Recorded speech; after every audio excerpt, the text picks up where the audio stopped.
27শে September tourism day করার জন্য তাদেরকে সমস্ত দায়িত্ব দেওয়া হয়েছিল। তারা দায়িত্বপ্রাপ্ত, ক্লাব থেকে দায়িত্বপ্রাপ্ত। ডেভিড কিন্তু খুলনাতে দায়িত্বপ্রাপ্ত না। ডেভিডকে ওনারা অনুরোধ করেছেন যে আপনি আমাদেরকে সহায়তা করেন। 26 তারিখে তারা অনুরোধ করেছেন 27শে সেপ্টেম্বরের প্রোগ্রামের জন্য, এবং এর আগেই খুলনার যে দুইজন নেতৃবৃন্দ যাদেরকে দায়িত্ব দিয়েছেন ক্লাব অফিস থেকে, যারা দায়িত্বপ্রাপ্ত, তাদের বিরুদ্ধে কোনো ব্যবস্থা গ্রহণ করা হয়নি, তাদেরকে বহিষ্কার করা হয়নি। তারা কিন্তু তাদের কর্মটি 27শে সেপ্টেম্বরে র্যালিটি করতে পারেননি। ডেভিডের মা হসপিটালে অপারেশন থিয়েটারে ডেভিড কেন 30টা গেঞ্জি বিতরণ করল না? ডেভিডকে বহিষ্কার করা হলো। অথচ যারা দুইজন দায়িত্বপ্রাপ্ত ছিলেন তারা তাদের পক্ষের লোক বলে তাদেরকে বহিষ্কার তো করেননি, একটু ত্রুটি কথাও বলেননি। এই হলো আমাদের স্বেচ্ছাচারিতা। ধন্যবাদ স্যার। আপনার কাছে আমার ছোট্ট একটা প্রশ্ন ভাই, একটা প্রশ্ন, সেটা হচ্ছে স্যার, যদি এই কমিটি সংশোধন করে 119 জন নতুন ভোটার যাদের কনস্টিটিউশন অনুযায়ী অফিস আছে, আপনারা বলছেন অফিস নাই, তাদের অফিস আছে, হয়তো একই ঠিকানায় একাধিক অফিস আছে, থাকতেই পারে, এটা কনস্টিটিউশন অনুযায়ী ভায়োলেট করে না, অফিস আছে। এখন এদেরকে যদি বহিষ্কার করা হয়, 119 জন বড় একটা সংখ্যা, এরা তো আদালতে যাবে আমাদেরকে কেন বহিষ্কার করলেন, সেই ক্ষেত্রে কি জবাব দিবেন আপনি? আমি সাংবাদিক বন্ধু, আমি কিন্তু কাউকে বহিষ্কারের পক্ষে না, আমি কখনো কাউকে বহিষ্কারের পক্ষে না।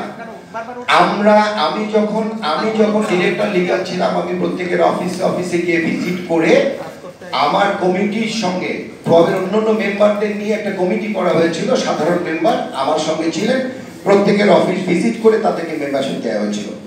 আমি কাউকে বহিষ্কার করতে বলছি না, আমি রেকটিফাই করার জন্য বলছি। আমরা এখনো করি, আমি ব্যক্তিগতভাবে আমার কলিগরা যারা, আমরা বিভিন্ন নতুন ট্যুর অপারেটর যারা হয়েছেন তাদের অফিসে গিয়েছি, তাদেরকে বলেছি যে আমি যতটুকু জানি এইটুকু আমি আপনাকে গাইডিং করতে পারবো, আমি আপনাকে কতটুকু শিখাবো। আমি 119 জন যে অবৈধভাবে হয়েছে তাও আমি বলছি না, আমি নৈতিকতার জায়গাটাই বলছি। আপনি আমার সামনে বসে আছেন, সাংবাদিক সকল বন্ধুরা, আপনারা তো ট্যুরিজম বিট নিয়ে কাজ করেন, আপনারা সবাই ট্যুর অপারেটর নিঃসন্দেহে। আর আমি এখানে যেহেতু সংবাদ সম্মেলন করতে, তাহলে আমিও সাংবাদিক। প্রত্যেকটা রীতিনীতি থাকতে হবে। আমি ঢাকা ইউনিভার্সিটিতে মাস্টার্স করেছি বলে আমি সাংবাদিক হয়ে গেলাম তা তো না, একটা রীতিনীতি থাকতে হবে। আপনারা সাংবাদিক বন্ধুরা, আপনারা আপনাদের অবস্থানে যতটা সচেতন, আমি একজন tour operator, that's my bread and butter, আমি ওখানে সচেতন, যার জন্য আমি কথাগুলো বলছি। আমার তো কোনো আপত্তি নাই, আপনি মেম্বার বানান। এখন আপনাকে দুটো জিনিস ভাবতে হবে, আপনি কোয়ালিটি চান না কোয়ান্টিটি চান। ইফ ইউ ওয়ান্ট কোয়ান্টিটি, তাহলে আপনি দেখবেন ওই যে ইদানিং দেখলাম সম্ভবত তথ্য মন্ত্রণালয় থেকে এরকম আদেশ নির্দেশ জারি হচ্ছে যে মাস্টার ডিগ্রি পাস করা ছাড়া কাউকে সাংবাদিক করা হবে না, এরকম কিছু একটা এসেছে। সো আমরাও কিন্তু ওই একটি জায়গাতে আছি, যে ভাই আপনি if it is your bread and butter, আপনি অন্য ব্যবসা করেন, বাট আপনি মিনিমাম ট্যুরিজমটা করেন।